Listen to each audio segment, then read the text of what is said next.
All righty. Well, I have 6 p.m., so we'll go ahead and get started. Welcome everybody. My name is Jim Allen. I'm a chief financial planner here at Anchor Bay Capital, and welcome to our first Money Life webinar of 2026. And so we're going to be talking about setting up your estate plan for success this evening. This is something that we see a lot of people struggle with. We have a lot of clients that come in and they have not dealt with setting up an estate plan. They don't have estate documents in place. They don't have proper beneficiary designations. A lot of reasons for it. Sometimes it's they just don't know what to do. Sometimes it's they think it's going to be too expensive, or they can't agree on what the estate plan should look like. So we're going to kind of go through all of that today. Why you should have an estate plan, what documents should you have, some of the tax implications of estate planning. And joining me today are two of our other financial planners, Blake Pinion and Rob Nathan. You probably both have heard them present on some of our other webinars. So Blake Pinion is a CFP and an enrolled agent. He's our senior financial advisor. He's also the manager of our tax practice. Blake's been with us for 5 years now. He is also a principal of Anchor Bay Capital. So he's one of our shareholders. Rob Nathan is one of our financial planners. Rob's been with us about 3 years now, and Rob specializes in college planning. He's also one of our tax preparers. And so all three of us will kind of tag team this today. So a couple of housekeeping items. We'll be certainly willing and able to answer any questions. You can just put them in the chat feature or the Q&A feature, and we will answer those at the end of the presentation. This presentation will also be recorded, and so it will be posted to our website in the next few weeks. Also, be on the lookout for a brand new Anchor Bay website. We're in the process of redesigning our website and improving it to make it more functional and easier for you to use. And so be on the lookout for that in the next couple weeks as well. So without any further ado, let's go ahead and get started, and let's talk about how to set up your estate plan for success. So to just kind of set the stage, let's talk about what happens to your money at death. And so you essentially have this gigantic funnel. It's called the estate, where all of your assets go in there. So your personal property, your cars, your jewelry, your gun collections, art collections, etc. All your retirement plans. So that's your IRAs, your 401ks, pension plans, all of those kind of things. Then your, stocks and bonds and CDs and bank accounts and all of that, plus any life insurance, and then any business interests that you own. If you own a company or any of that, real estate, all of that flows into this funnel called your estate. When it's in the funnel, then what happens is you have a fiduciary, whether it's an executor or a trustee, and we'll talk about those roles a little bit later. Their job is to organize all of the assets, pay off all the debts, pay any final expenses, pay any taxes, executor fees, attorney fees, all of that, and then pass the assets down to the family, either through the terms of a trust or through the terms of the will, or if you don't have either, then through the state. So this net estate is distributed to the heirs, and a bunch of different ways you can pass the assets down. Probably the most common is beneficiary designation. So a beneficiary on a life insurance policy or a 401k. Also, as we'll talk about, a very important estate planning vehicle is a trust. And so the assets flow into the trust. So the trust becomes that funnel. If you don't use a trust, then you use the will. And like we talked about, the funnel is the estate, and the will determines what everything's going to go. Some assets pass via title. For example, if you own a home and you're married, you probably have it joint tenants with right of survivorship, where it passes automatically to your spouse, or if you have joint bank accounts. And then finally, like I said, if you don't pass it through one of these other methods, then the state decides who's going to get what. And so we'll talk about a little bit more about how each of these work in just a couple slides. Okay, so how assets are passed at death, like I just talked about, everything's going to go into that funnel, and it may go into the funnel in different methods. So beneficiary designation is probably the most common because that's your retirement plans, your IRAs, your 401ks, and then life insurance has a beneficiary, and so the beneficiary will be your heirs. Same with annuities. Annuities have a beneficiary. So things that pass via beneficiary designation will go to however you've designated, whether it's into a trust, whether it's to your estate, or whether it's directly to a named heir. As I mentioned, titles, that's joint tenants with right of survivorship typically, but then also you can have something called a transfer on death, or TOD.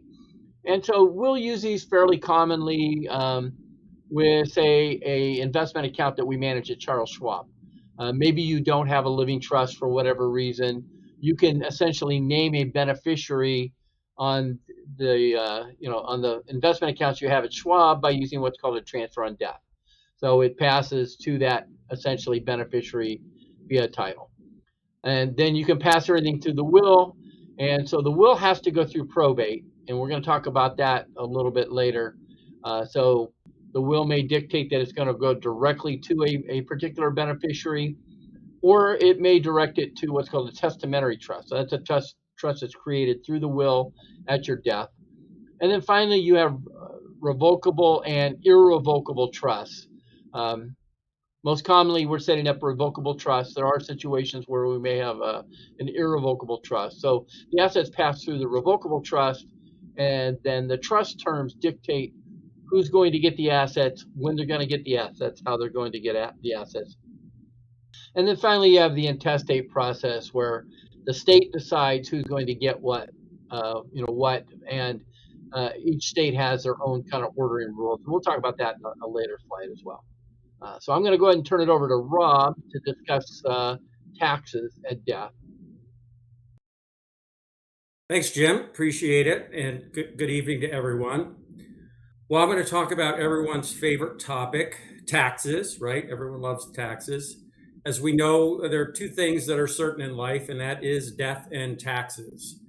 And so in estate planning, tax treatment is going to vary for the different types of investments that you have. Taxes are going to be owed on all tax-deferred retirement accounts. So as the IRS never got their share of these investments, they will have their hands out and be ready to collect. So we'll get into a little bit more detail on how they get paid in a couple of slides. For other assets, including things like homes, collectibles, and other investments that are held in taxable accounts, that would be things like stocks, bonds, mutual funds, ETFs. They all receive a step up in basis. And I'll explain that a little bit more later as well. And then an estate tax is also calculated, and that will be discussed a little bit further as well. Now, state inheritance tax will vary by state, but for now, it's one of the few things that California doesn't tax. But you want to be sure to know the treatment of inheritance and estate taxes in the state where you live. There's also a tax return required for trust, and that's going to report the income, deductions, losses, and it's going to calculate taxes that are owed on any money that's accumulated in the trust. And as a final gift after we leave this earth, the IRS does require us to file a final 1040, although someone will be doing it on our behalf. And the tax return is filed for the year that they passed away, and it's going to include any income and the taxes that they owe on that. Death and taxes.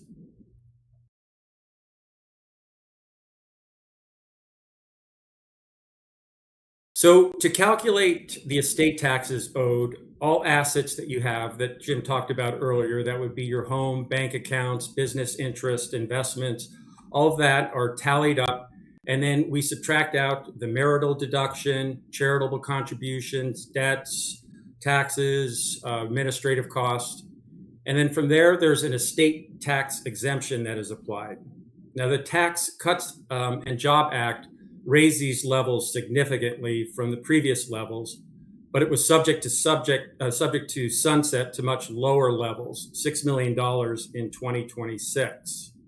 However, the One Big Beautiful Bill Act, or otherwise known as OBA, continued and even increased the previous high levels, and it's at $15 million per person for 2026. And as a result of this, the majority of people do not end up owing estate taxes. But avoiding this tax is important, as the rates can be quite high, as much as 40%.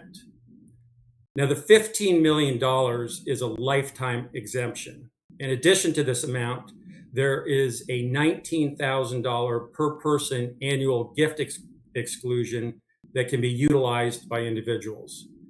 Now, at Anchor Bay, we often have our clients use this exclusion for parents who wish to contribute, parents or grandparents who wish to contribute to their children's or grandchildren's 529 education accounts.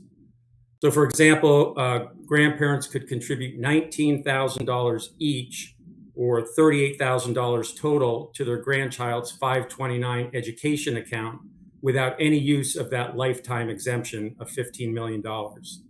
And if they have multiple grandchildren, they can contribute a total of $38,000 to each grandchild every year. And now this would be a strategy we would use for someone with very, high net worth who may exceed that $15 million lifetime exemption, and it would remove assets from their estates. Now, if a client exceeds the $19,000 per person amount, it's going to be deducted from their lifetime exclusion. An additional form is filed with their taxes that reports this amount to keep track of that.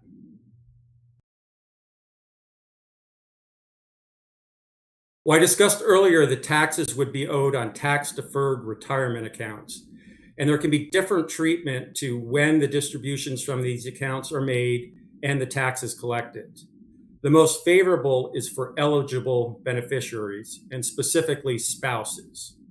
Spouses can roll over these tax-deferred retirement accounts into their own IRAs and follow their required minimum distribution age, which currently is 73, eventually increasing to age 75. Now, other eligible beneficiaries include disabled individuals, chronically ill as defined by IRS regulations, and persons not more than 10 years younger than the deceased. That could be someone like a friend or a sibling. Minor children also are eligible beneficiaries until they reach the age of majority, at which time they convert to the 10-year rule, which I'm going to describe in just a minute here. Now, these individuals are subject to the stretch rules for distributions, and that means they would take payments based on their life expectancy. Other beneficiaries of these tax-deferred accounts are subject to the 10-year rule for any retirement accounts inherited in 2020 and beyond. The beneficiary basically has 10 years to complete the distributions. For retirement accounts inherited in 2019 or earlier, the beneficiary can still use the stretch rule that eligible beneficiaries can use. So it's based on their life expectancy for the distributions. All distributions from these accounts are taxed at the beneficiary's rate. However, there's no 10% penalty applied, even if these distributions occur before they are age 59 and a half. Outside of the spouse who can transfer the funds directly into their own IRA, all other beneficiaries are required to open up an inherited IRA and follow the distribution rules that apply to them. Now, Roth IRAs, which are after-tax retirement accounts, are also subject to the 10-year rule. However, we strongly encourage clients, when possible, to keep the investments in the inherited Roth IRA for the full 10 years, at which time the full basis and all of the growth that has occurred in the account can be distributed tax-free. Non-retirement accounts receive favorable tax treatment at the time of death. The cost basis of the asset or investment is stepped up to the new value at the time of death. No taxes would be owed if it's sold at the time of death, and if the asset or investment is held by the beneficiary, only capital gains above that new basis would be owed on any growth from that date. So basis is the the cost of an asset or investment. So, for example, if you bought 100 shares of IBM stock at $100, it has a basis of $10,000. Short or long-term capital gains are due when the asset or investment is sold on the gain of the investment. So in our example here, a son inherits a house that his mother bought for $150,000. At the time of her death, the fair market value of the house has increased to $750,000, which now becomes the new cost basis for the son. The son can sell the home immediately and pay no taxes on it at all. Or in a second scenario, he holds onto the home for a year and sells for $825,000 and would only owe his long-term capital gains on that $75,000 gain. In this situation, a total of $600,000 in capital gains was avoided. In the home situation for married couples, the rules can vary. In a community property state such as California or Texas, the step-up in basis works exactly like the example I was just giving. The surviving spouse would receive a full step-up on the basis to $750,000. Now, in common law states, the step-up basis is only for the deceased spouse's half of the property. In this case, if the couple had bought the home for $150,000 together and it had a fair market value of $750,000 at the time of death, the first spouse's death, the surviving spouse would have the original cost basis of $75,000 plus the appreciated $600,000 or half of this appreciated $600,000 or $300,000 for a new basis of $375,000. And all of these scenarios would apply the same to taxable investments such as stocks or mutual funds, as well as receiving a full step up in basis or a partial step up in basis if the investments were jointly owned by the spouses in common law state. So this makes the sale of any assets or investments later in life an extremely important decision, especially when you're dealing with large amounts of appreciation. And it's something that we work really closely with our clients on here at Anchor Bay. I'm now going to turn it over to Blake, who's going to discuss the types of estate planning documents. Yeah, thanks, Rob. And it's a really good point that he makes. I mean, we come across a lot of clients in their elder ages who are thinking about relocating, say, to a different state, but they bought a property at a very low basis and they want to determine whether it makes sense to sell and move to a different state, but they're not considering the tax implications of selling that home at a very low basis. So very important to understand what he was talking about and the ability to get the step up if you wait to transition that property to the next generation. So what we're going to go through are the primary and fundamental documents that make up an estate plan, and we're going to talk about all these each in more individual detail. But at a high level, when you think of an estate plan overall, the makeup's going to be your will, which a lot of us are probably familiar with, a financial power of attorney, a healthcare directive, a revocable living trust, and then irrevocable trust. But like I said, we're going to get into each of these in more detail, but just at a high level for now, your will is kind of that basic document you have in place to spell out, in the event something happens to you, who do you want your assets to go to?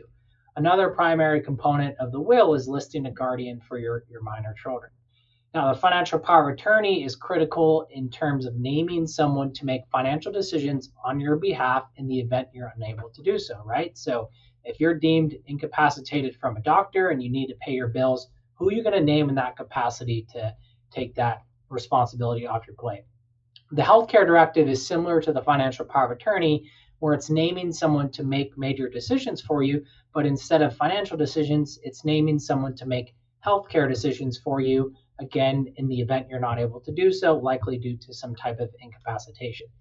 Now, a revocable living trust, as Jim pointed out, makes sense for the majority of people, primarily due to the fact that it's revocable, so you can change it at any time, and it's easier and lower cost to set up compared to some irrevocable trusts. We're going to get into revocable living trusts in a lot more great detail later. And then in some situations, primarily for the avoidance of estate taxes, if you're kind of on that verge of the $15 million lifetime exemption that Rob was alluding to, irrevocable trust can make sense. But as a whole, for every individual, we believe it's critical to have at least a will, a financial power of attorney, and then a healthcare directive. And as we'll talk a little bit later about, in some cases, or in a lot of cases, it makes sense to add a trust on top of that to give you some more control and flexibility. Now, just beginning with the will. So what does a will do? Well, as I mentioned, one of the primary features of a will is going to name a guardian for minor children, right? So if you started a family, you have a kid or a couple kids, it's important to at least have a will in place to designate someone or multiple individuals to look after your children if you're not able to do so, right? So that's where a guardianship would come into play. A will is also going to appoint an executor or someone to oversee or administer your estate, right? So in the event something happens to you, the executor would be responsible for distributing your assets to the beneficiaries that you list on the will. Now, the will is also going to spell out, again, with your assets, who does each asset go to and to what percentage, right? What's that distribution according to your wishes? The biggest disadvantage about a will and why it's often paired in tandem with a trust is a will on its own without a transfer on death designation with the assets subjects you to probate. Now, probate, as we're going to talk about a little bit later, can be very lengthy. It can be long. It can be multiple years, but it could also be very costly. So a will alone without any beneficiary designations to back it up, it's not that tangible because you'd be subject to the probate process, right? And our ultimate goal is to avoid the probate process. Now, if you do have those beneficiary assets, which a lot of us have, an IRA or a 401k or a life insurance policy, those are not going to be a part of your will. Those are going to pass via beneficiary designation. Now, when you have a trust in tandem with a will, which a lot of our clients do, the will turns into what's called a pour-over will. And that simply means that everything, all the assets that are a part of your will, so think of your personal belongings, right? Your automobiles, your jewelry, that type of stuff is going to get poured into your living trust. And by doing that, it avoids probate. But again, at the very least, it's table stakes for every adult to at least have a will. I'll turn it back over to Jim to talk a little bit further about the probate process. Right. So as Blake mentioned, the probate process is done via the will. And we want to try and avoid this as much as possible. So I'm a licensed private professional fiduciary. So I handle probates and those kind of things. And they can be a real pain in the neck. We want to avoid this by using our other documents and proper estate planning. So the way probate works is if, let's say, all you have is a will, what's going to happen is whoever you've named as the executor in the will is going to file probate documents with the county of wherever the decedent lived. This is usually done with an attorney, and so the attorney is going to file those. Now, small estates, so in California, that's designed as estates that are worth less than $185,000, essentially. And that includes house and everything else. So it's not a big number. They have an expedited process, so it's not as lengthy or as complicated. But in most cases, you're not going to be able to do the small estate affidavit. You're going to go through probate, and it can be, as Blake mentioned, really lengthy. I just settled one middle of last year that took 2 years. In that situation, the gentleman had died without a will, so I was appointed as a special administrator. But it took 2 years to get through the San Diego court system. And probate is also very expensive. Now, the state sets the rates, and it's based on a grid on how big the estate is.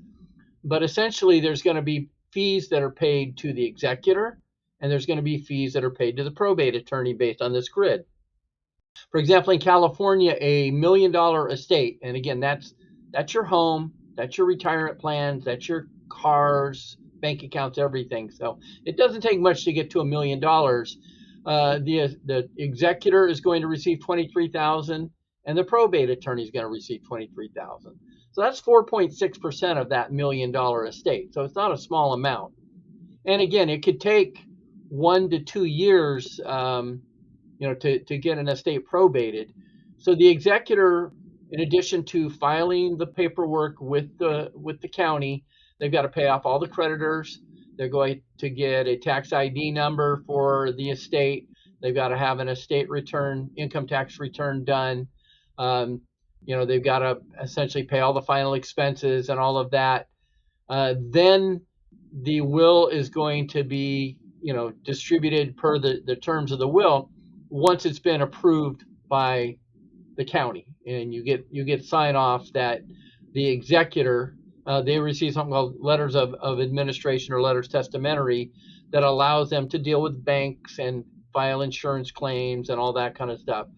And so then once the probating has been approved, the executor distributes everything out of that funnel, and it goes to the beneficiaries that are dictated in the will. And then the executor is typically also going to exercise the non-probate transfers. For example, rolling over to inherited IRAs, the IRAs, filing life insurance claims, all of that kind of stuff. So if all possible, we want to avoid probate.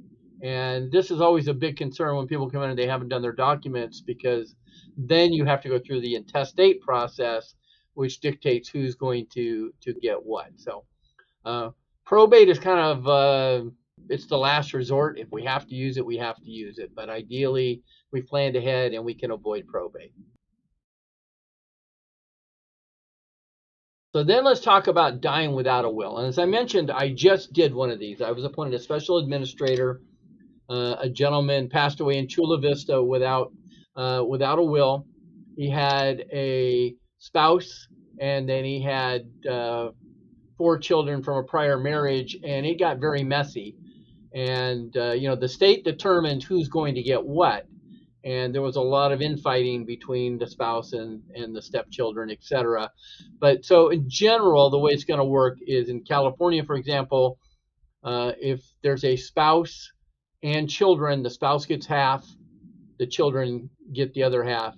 And again, if the spouse has their own community property, that's not part of the probate. It's only the decedent's estate. If there's no spouse, then it goes to children. If there's no children, it goes to parents and siblings and down on the line. And if there are no relatives, and I've had a situation like this before too, then it goes to the state.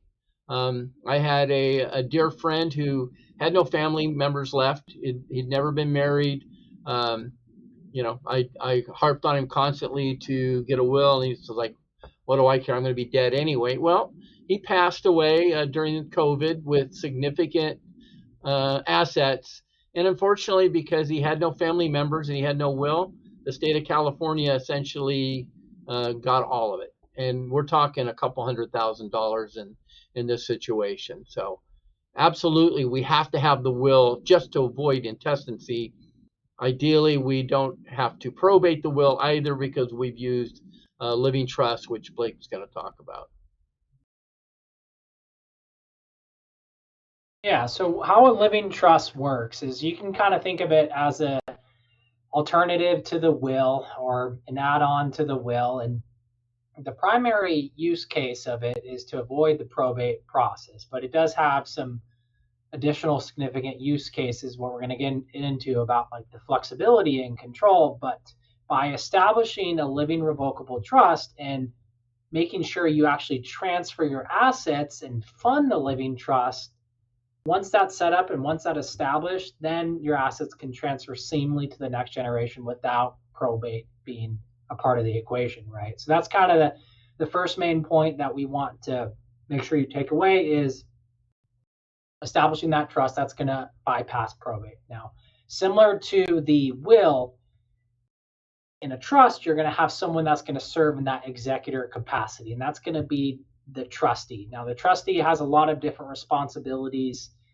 in that role, and Jim's going to talk a little bit about that, but they're serving as kind of the primary point of contact for settling the estate once something happens to the individual that funded the trust. Now, in that trust, it's going to spell out a lot of different things, but primarily it's the who, who's getting the money, when are they getting the money, and then how are they getting the money, right? So it's going to provide color and clarity on all those details that you want to set up and designate for your beneficiaries on when you want and how you want your assets and income to be transferred to the next generation. What's also advantageous about trusts is they can be for multiple decades, usually around 100 years. So it's not uncommon for trusts to last for long periods of time, especially say when you have minor beneficiaries named in the trust where the assets can stay in trust for a significant period of time. Now, what we typically do for the majority of people is establish a revocable living trust. And the beauty of that is it can be changed at any time while you're living, right? With our attorney partnerships, we can help our clients get revocable living trusts in place. Now, as the name implies, with the revocable, you're allowed to make changes while you're living. So common changes would be changing who serves as trustee or executor, or changing the provisions of the beneficiary disbursement. So there's a lot of different changes you can make in the trust, but that's the good thing as it relates to a revocable living trust is you can establish it at one point in your life and your wishes change, and then you can make amendments as life unfolds. So what are some primary benefits of living trusts? I talked about it a little bit earlier, but a key one is it avoids all those probate costs and time, the headaches, by just having the will alone. And as I also was alluding to, with the trust, you are granted more flexibility and control on how you want to disperse your assets, right? You don't have a requirement to distribute them immediately. So some examples of how you could set up a trust is you could leave funds in it to protect, say, from bad habits or bankruptcies or divorces, right? If you like your kids, but you don't like who they're marrying, you can set up some specific provisions to make sure that the money is not going to go to the son or daughter-in-law.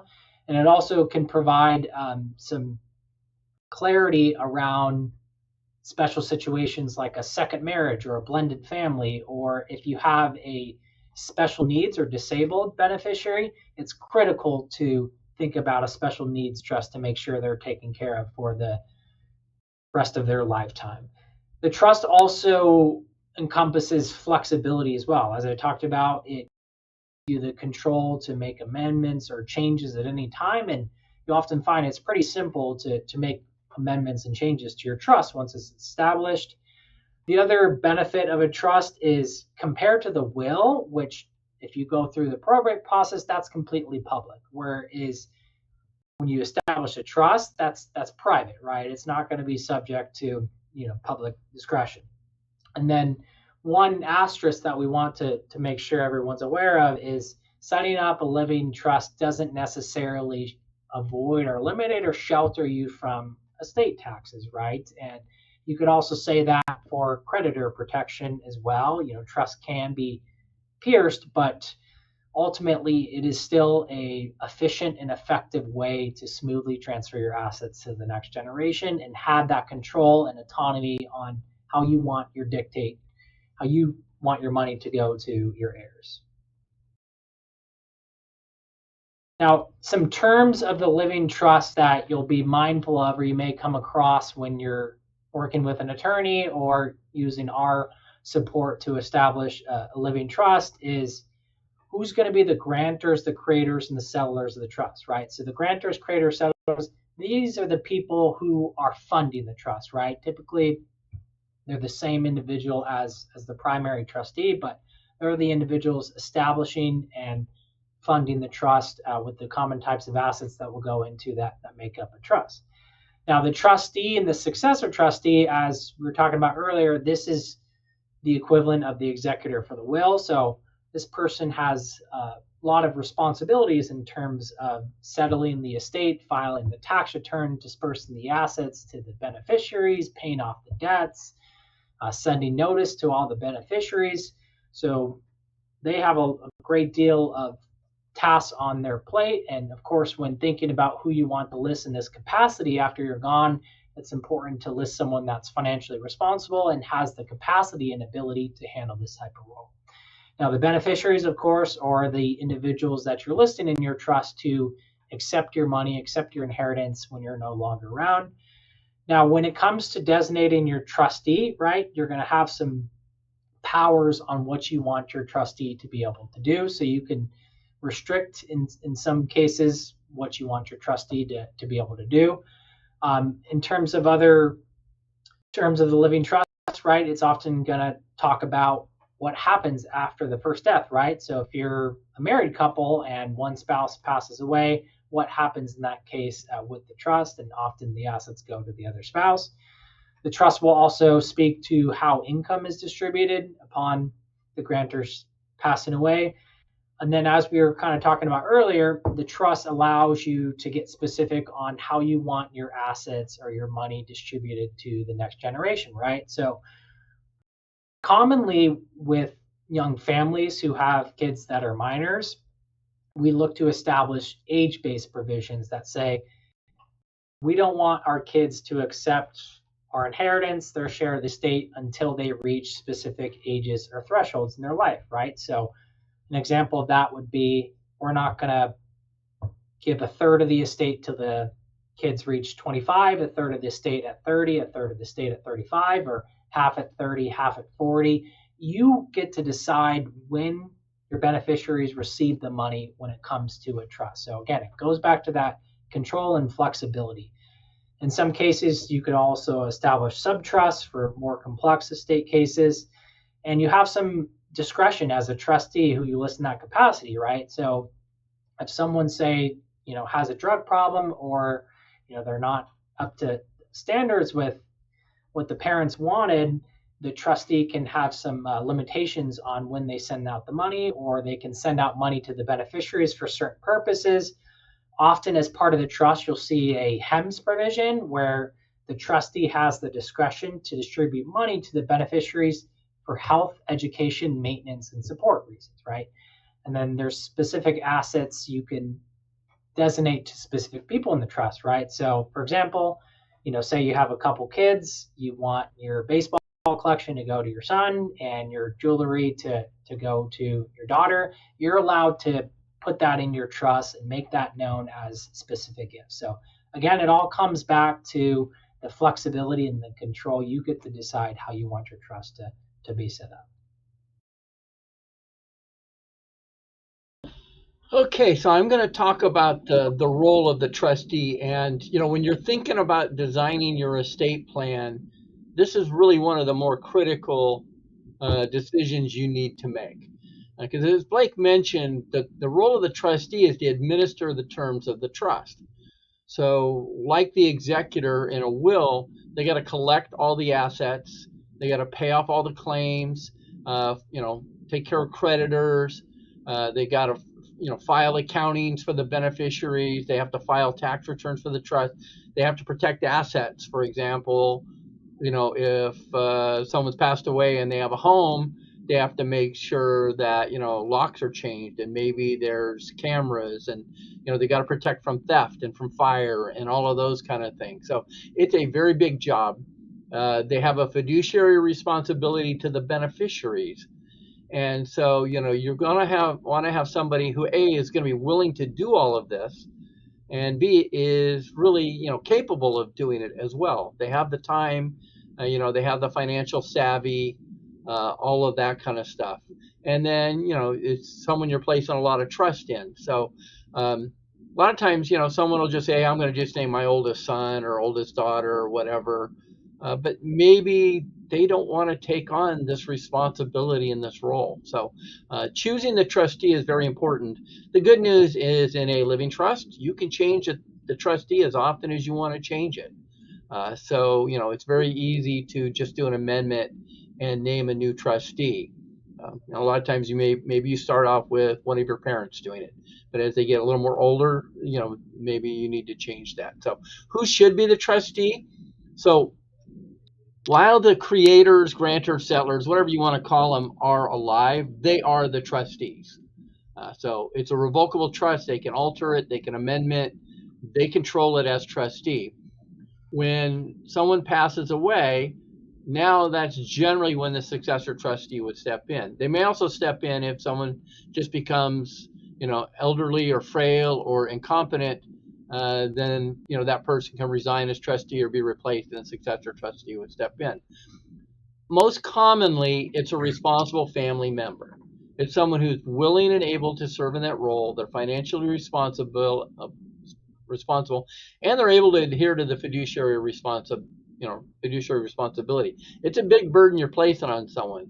So, like, if you say name your oldest son as the trustee and their two other children, that could cause issues in terms of family dynamics. It's like, big brother is determining when and how they're going to get the money if there's discretion involved and things like that. But in most cases, it's a family member that's named as trustee, and in situations like that, they can rely on outside firms to provide a lot of support. Like, for example, we'll support a family member trustee with all of the administration and accounting and all that kind of stuff as needed.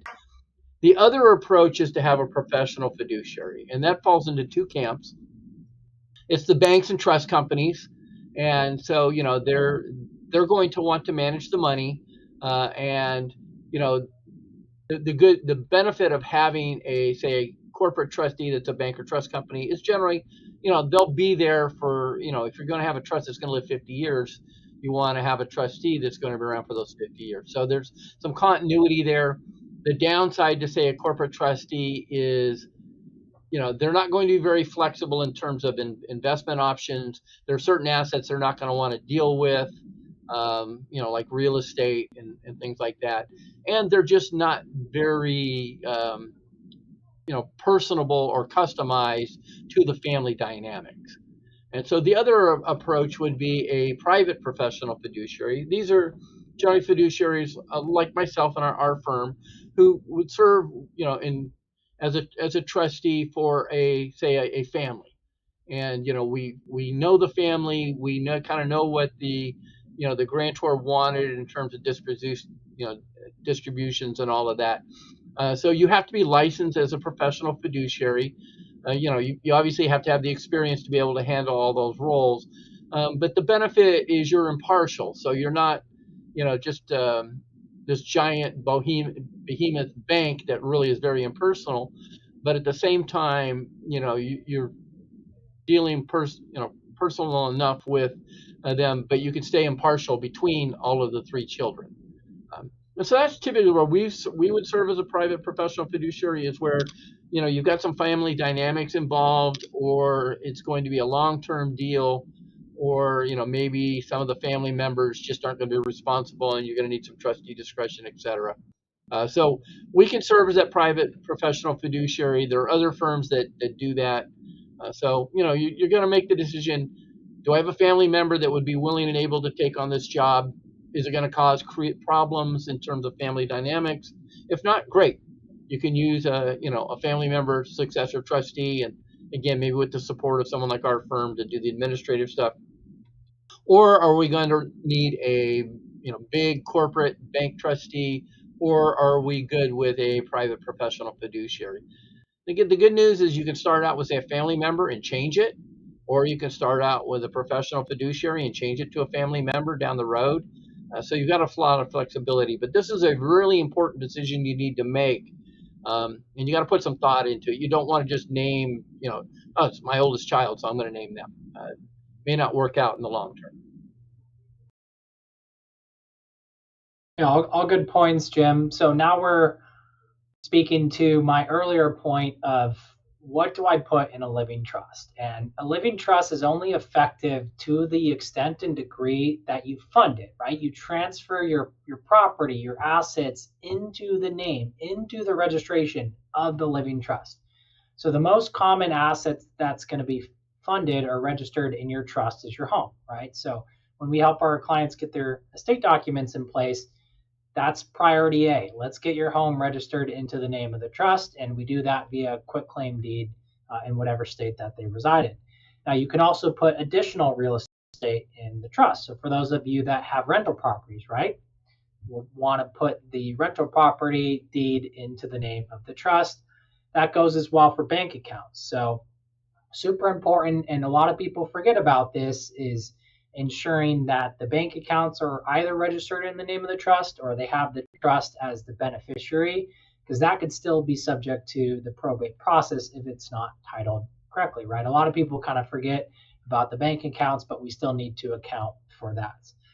Another type of asset to put in the trust would be your brokerage accounts, right? Your individual investment accounts. So not the retirement accounts, but the individual investment accounts. So often, for those of you that work with us, if we have a trust in place, then we'll create an account at Charles Schwab registered under the name of your trust. What else is going to go in your trust? It's going to be your personal property, your boats, cars, jewelry, art, collectibles, etc. Now that often gets bundled in via your pour over will. You might not need to do a full title transfer for that. But as long as you have that trust and will in place, that's going to cover your personal property. And then depending on those that have a business, right, it could make sense to put your business in the trust. And this primarily relates to those that have specific entities that are separate from themselves, right? If you have an entity ID, an LLC, partnership, S Corp, C Corp, where you have an entity number, you want to transfer it into your trust, there's some value to that. That relates to business succession planning. What is not going to be part of the trust, right? So retirement plans are the most common example. So your IRA, your 401k, those are owned by individuals. You cannot change the name on an IRA to your living trust as you could with a brokerage account. Similar to life insurance and annuities. And the reason why, these are beneficiary assets. So even though you can't directly title your trust as the owner of it, what you can do is list the trust as the beneficiary for the 401k, the beneficiary for the IRA. What we commonly advise for our clients is, for those married clients, you can list your spouse as primary beneficiary and your trust as contingent beneficiary. And what that does is it covers all bases, right? The trust is an entity. The trust cannot pass away. So we like listing the trust as the contingent beneficiary on retirement plans, for example, because we're making sure there's no possibility that money could be subject to probate. Now, do you need a living trust, right? So in a lot of cases, it makes sense to get a living trust, but it's not for everyone, right? For someone that's simple, just starting out, they're single, they don't have a family, they don't have any real estate, they just have a couple bank accounts and a 401k at work. There's an argument to say that you can get by with a will, a financial power of attorney, and a healthcare directive, and then just make sure you list beneficiary designations on your bank accounts and your retirement accounts. Now, when your life evolves and maybe you start a family, you buy some real estate, you have some kids, that type of stuff, that's where a trust can kind of come into play as those additional things come into your life.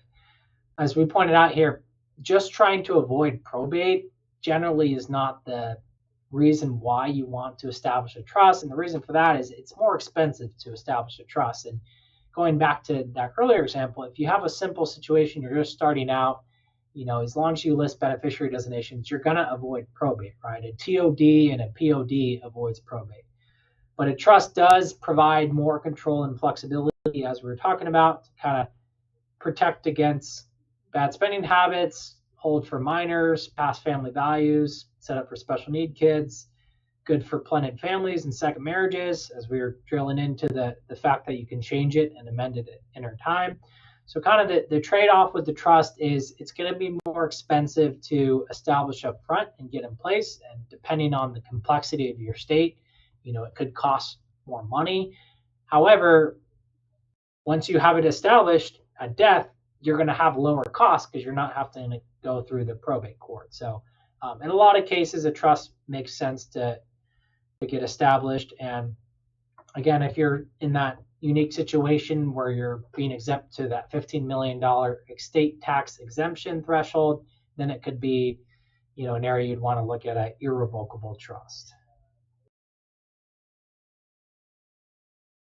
So Blake and Jim have gone into a lot of detail about obviously a couple of very important estate documents, that being your will and your trust. But in addition to that, there are a couple other estate documents that we want to ensure all of our clients have.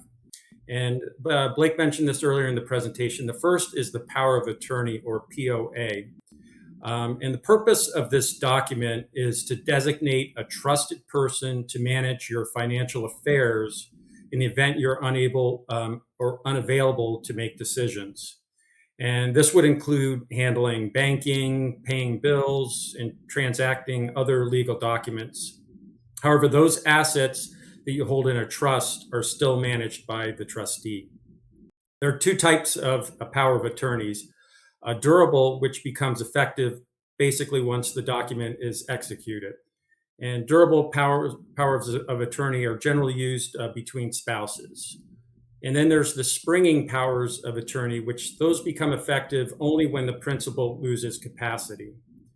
And then when you're completing your power of attorney, you can determine the scope of activities that are allowed by your agent.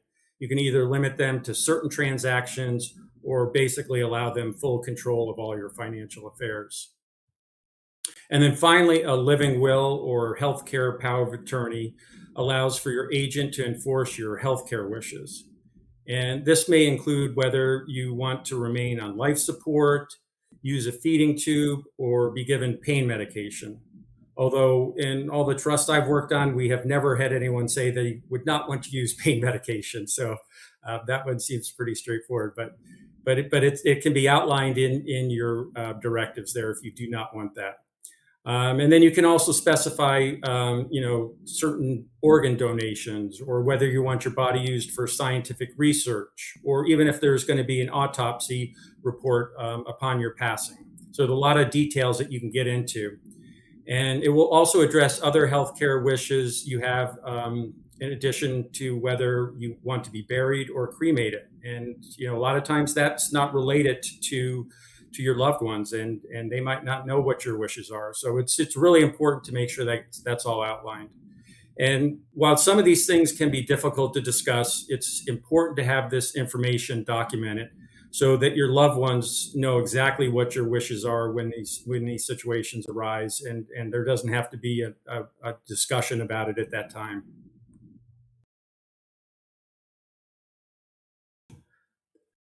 So Blake touched a little bit on the beneficiaries, and how do you decide your beneficiaries? Well, the important part here is to give it some serious thought and make sure that they are properly listed in your accounts. Named beneficiaries are the easiest way for assets to be transferred, and they would be enforced before the will or trust. For married couples, it's usually an easy decision that the spouse will be the primary beneficiary. For a retirement plan, a spousal beneficiary can either roll those funds into their own IRA account, which we discussed earlier, or if not rolled over, they can just take the distributions from the account before age 59 and a half without any penalty. So need to do a little consideration and planning as to which option would be best in that situation. And then for single people, careful consideration should be given to selecting a trusted individual or using the trust as another possibility. If the trust is listed as the beneficiary, the assets will be distributed according to the terms of the trust. And most importantly, it's very critical to review the beneficiaries on your retirement accounts or life insurance policy on a regular basis.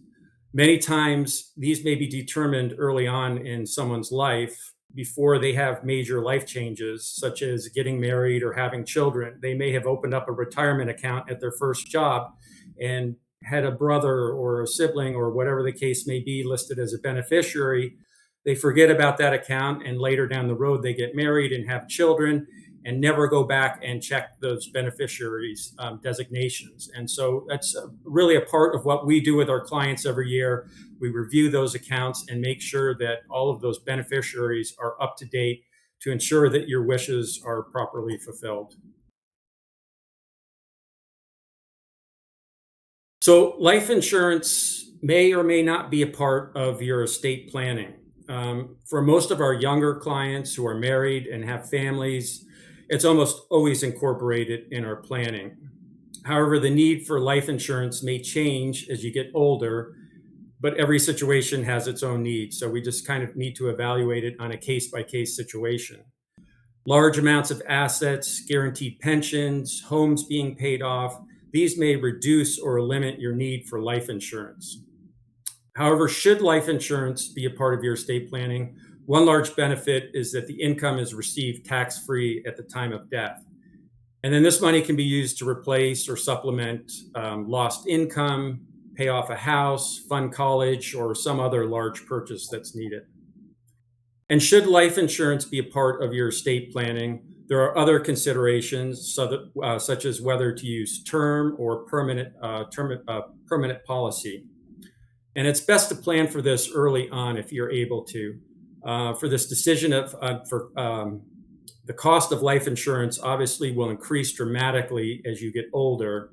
And so it might not be a cost-effective thing to put in place later in your life. So something to consider earlier on in your life, whether that might be a part of your estate planning. So there are a lot of moving parts that we've discussed here about estate planning, and now Jim's going to discuss some of the common planning mistakes. Right. So, hopefully we've kind of given you a pretty good picture about what you need to think about to put your estate plan in place. And now we're going to kind of talk about some of the common estate planning mistakes that we see. And so a lot of times this is, we've got a new client coming in the door, a prospective client, and these are some of the major issues we see. And unfortunately, as Rob just mentioned, sometimes if you're older age and you need life insurance, you may not be able to get it, or you can't afford it, things like that. So some of these common estate planning mistakes, the first one and the one that we see all the time is you just don't have a plan in place. You don't have documents. And again, there's some documents that regardless of your wealth, you should have, like a power of attorney and a healthcare directive and a will. So you need to have those in place. A lot of times, I think the reason people don't do this is they just don't want to think about, their potential death. Or a lot of times, particularly married couples, it's just like they can't decide on, what they should do. It's like one spouse wants the kids to get everything immediately. The other spouse says, no way in heck are they getting this stuff at, 25, 30 years old. Or they just can't agree on who the trustees would be or the guardians. And so nothing gets done. We have a lot of clients that come in their 50s, 60s, 70s that have not put anything in place. And so it's typically the first thing we do with a new client as part of the planning process is to triage this and let's get the estate plan in place. Let's get the documents in place. We can always change them down the road, but at least we get something in place. Next one's no or not enough life insurance. So, a lot of clients that we work with that are in or near retirement, they don't need life insurance anymore. But if, as Rob mentioned, if you're just starting out, you may probably need some life insurance to, provide income to a spouse and children should somebody pass away prematurely.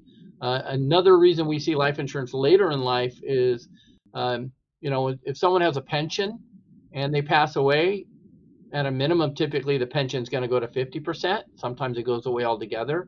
Same with Social Security. One spousal benefit is going to drop off. So maybe we need to replace some of that lost income with life insurance.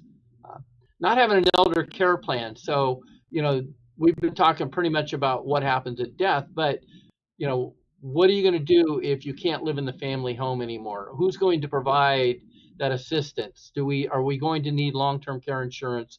Are we going to need assisted living and home health care? All of that kind of stuff needs to be built into the estate plan. And then a big one we see is selling assets right before death. So Rob kind of touched on this too. Common situation, you'll have a client who's, they've had, say, a mutual fund that they've had since the 70s, and it's gone great. And, we're typically, we can't sell out of it because of the, huge capital gains tax. Well, if that client is, say, 90 some odd years old and not in the greatest health, we're certainly going to just hold on to that until they pass away and get that stepped up cost basis. we see it a lot of times with the family home too. Maybe they're moving into a nursing home or something like that. And, they bought it 50 years ago and they paid hardly anything for it. And, they're hundreds of thousands of dollars of capital gains. What can we do to maybe not sell that house right away and get a stepped up basis at least the first death? And so, those are the kind of things that we have to deal with. And, there's a statistic, I can't remember what financial institution it came from, but 6 out of 10 Americans don't have any kind of estate plan. So it's unfortunate, and it's something that we definitely make a high priority with our financial planning clients, is to get that in place and then to keep it updated.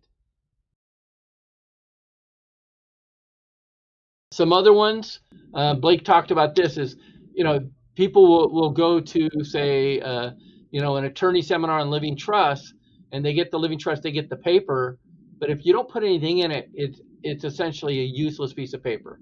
Because if your home or bank accounts aren't in the living trust, they're going through probate. And, you wasted a couple $1,000s getting these documents because no one followed through and actually funded the trust. Next one's outdated documents. The estate tax laws have changed. When I first got in the business, in 1985, the estate exemption was $600,000. So a lot of people were subject to the estate tax. Now, as Rob mentioned, it's $15 million for a single, $30 million for a married couple.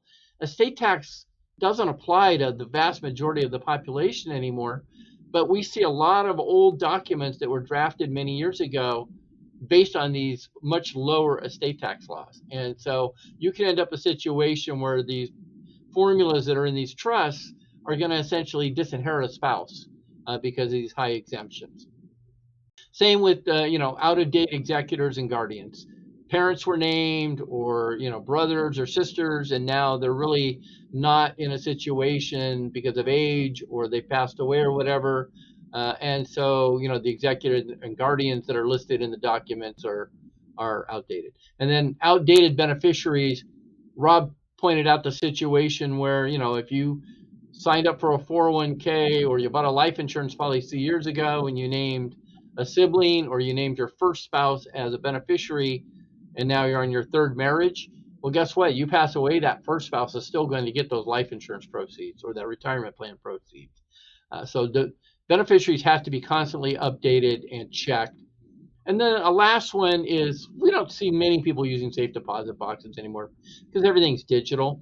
But if you put all your documents in a safe deposit box, the first thing that happens when someone passes away is that box gets frozen. And so it's not helpful.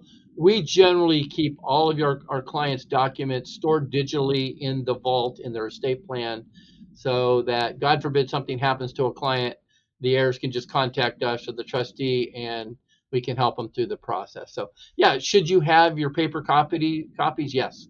And say a lockbox in your house or something like that. But don't put the originals in a safe deposit box. So I'm going to turn over to Blake and let him talk about some smart planning suggestions.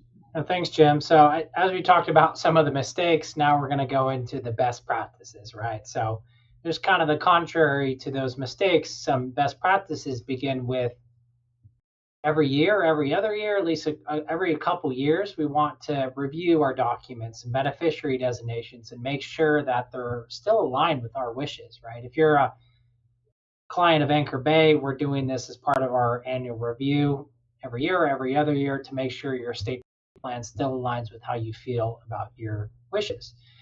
The other component to that, as Jim pointed out, is putting your documents in a digital format that can be easily accessed online on the cloud. It's not going to get shredded or burn up and something happens to your house. So having that digital version is crucial because these are super important documents that you're putting in place. Up-to-date asset and liability list, right? A net worth statement. Again, client of Anchor Bay, we're going to make sure we have a pulse on all this stuff. But one mistake that we see for beneficiaries that are taking over an estate, their trustee, is they don't know what mom and dad had, right? They don't know what they had and they don't know where it was. So if you can clearly outline what type of assets you have, what type of liabilities you have, what institution it's at, and how do you log in digitally to those platforms, that's going to make it a lot easier and less painful for your heirs and your successor trustee, right? So it's simple things that can go a long way in terms of smart estate planning tactics. And related to that, again, is letting your heirs know about your plan. Now, I know this can be controversial sometimes depending on the estate. You don't want your kids to know about how much money you have, but at the very least, it's important to let them know where it is, right? Where the documents are and where they're saved and who to call or who to contact in the event something happens to me. And we often encourage family meetings, right? And we can help facilitate these as well as getting the whole family together to talk about, okay, if one of us passes away, here's the next steps. Here's the step-by-step instructions. Here's the formula on what you need to do to ensure a smooth transition of my assets. Similarly, I guess more critical if you have a business, right? If you have a business and something happens to you, what's the succession plan for your business? Is that clearly documented for those interested parties? And then, of course, elder care planning, right? Now, this is very critical if you live alone and you don't have family nearby. If something were to happen to you, you fall, you trip, and you need help. Who are you going to be able to rely on to make sure you're taken care of? And then just some final real quick tax planning ideas with estate plan. I know we're over time here, but we lean heavily on Roth IRA conversions as a tactic and a strategy to create a bucket of tax-free money for an estate. We're huge fans of the Roth conversion strategy when properly implemented to create a tax-free source of assets for beneficiaries. And then, of course, depending on the beneficiary and the spouse, could look at whether to keep it as an inherited IRA or roll it to the spousal IRA. As Rob mentioned, depending on your age, if you're less than 10 years or a minor, you still might be eligible for a stretch IRA. Gifting upstream and downstream is another strategy that we use in certain cases where it makes sense. Is like Jim talked about, if you have a very low appreciated stock and you have, say, a parent that's in their 90s and they're not great health, well, there's an idea that says you can gift that stock to your parents, and as long as your parents hold it for more than 1 year, they can bequest it back to you, and then you get a full step up in cost basis, and you get to wipe out that whole gain. So that's what's called an upstream gift strategy. And a downstream gift would be, as Rob mentioned, where you're kind of over that $15 million threshold. You're trying to reduce your taxable estate so you don't have to pay estate taxes. So you want to gift up to that annual exclusion amount to lower your estate taxes. Life insurance trusts and other estate reduction strategies, again, if you're near that $15 million limit, single, 30 million for married. But for all people, we certainly are big fans of charitable planning and philanthropy, and there's a lot of creative ways to do that, especially in this day and age.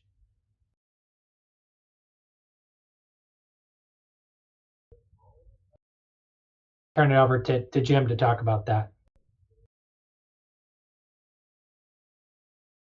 Yeah, so we're not going to go into a bunch of detail on this. This could be a strategy itself, but there are a lot of things you can do either while you're alive to kind of freeze or reduce your estate if you're maybe going to be in a estate tax situation, or if you're going to want to make charitable bequests at death.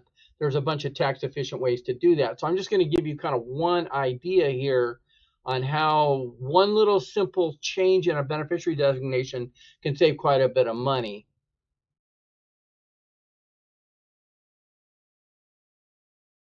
So, let's say John has two assets. He has an IRA worth $100,000 and a stock portfolio worth $100,000. So the plan is he wants to give half to charity and half to his kids. What we would typically see with John would name the beneficiary of the IRA as the kids and then give the stock portfolio to charity. So what happens in that situation? Well, as Rob talked about way back when, if the children inherit the IRA, they have to pay income tax on that. So essentially, Uncle Sam owns, a third of that IRA. So the kids are only going to net 70 after tax. Well, charity is tax exempt, so they don't have to pay tax regardless. So they netted $100,000. So, this isn't an ideal scenario. What we want to do is give the bad tax assets to charity and give the good tax assets to the kids. So let's say that the kids inherited the stock. Well, they get that stepped up cost basis we talked about. So they net all $100,000. If charity inherits the IRA, they're tax exempt. So they don't have to pay the tax. They can cash out. And all $200,000 was transferred to the intended beneficiaries. And we saved $30,000 of income tax simply by renaming the beneficiaries of these bequests. And so it can be something as simple as this. They can have very meaningful savings and pass the estate more efficiently. We hopefully gave you a bunch of ideas today. We'll kind of wrap up with how we can help you, and then we'll open up to any questions. Yeah, so we'll be brief here, and Jim talked a little bit about it, but we can serve in a professional fiduciary capacity, so if that's of interest, please reach out to us. But more notably, how we support clients is helping them get their estate documents in place. Now, we're not attorneys, so full disclosure, we're not attorneys, but we do partner with attorneys, primarily through Encore Estate, but we also have licensed attorneys for more complex cases. So we like to be hands-on with our clients to take them through the inputs to get their documents in place, and we have the attorneys actually do the drafting of the documents. So one part is helping you get the initial documents in place, and then the second leg of the stool is making sure we're doing estate plan reviews every year or every other year to, again, make sure your estate plan still aligns with your wishes. Now, on the tax side, we can certainly help with preparing income tax returns through our tax arm of our business.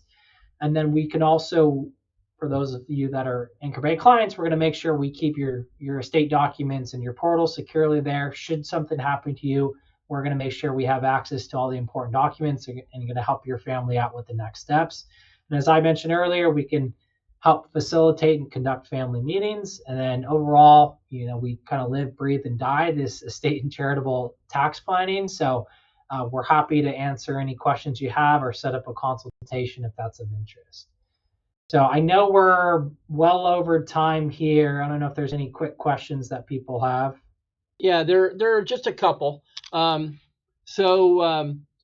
versus trust, which has precedence via conflict? So they actually, neither one has precedence. So, if the trust is funded, then the trust does its own thing, and the will has nothing to do with the trust other than if there are assets that aren't in the trust, the will would specify that they pour over into the trust. But if, the trust names Johnny as the beneficiary at age 30 and the trust is funded, that's what's going to control. It doesn't matter what the will says. And vice versa. And so the same with beneficiaries. The beneficiary controls regardless of what the will or trust says. Do private licensed fiduciaries require successor trustee? You should always have a successor trustee.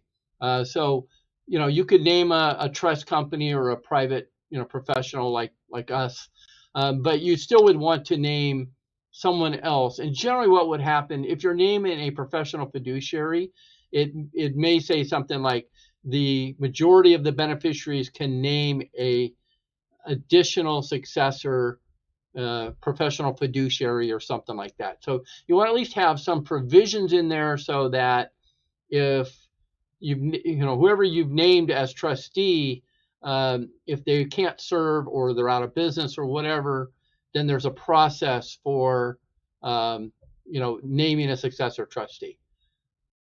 We have a house in Mexico titled in the spouse's name only. Does that have to be retitled in the trust, or is it sufficient to list it in one of our amendments? That essentially, I would assume that a U.S. trust is not going to have any impact on assets that are owned in a foreign country.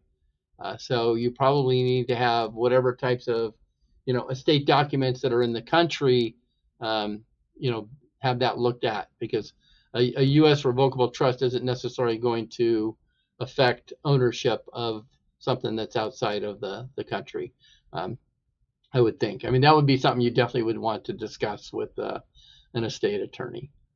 I don't see any other questions. I appreciate you guys hanging in there for the whole presentation. As we mentioned, it will be recorded and we'll get it posted on our website as soon as it's available. And then look for our newsletter in February for our next Money Life webinar. Everybody have a great rest of the evening, and thanks for attending. Good night.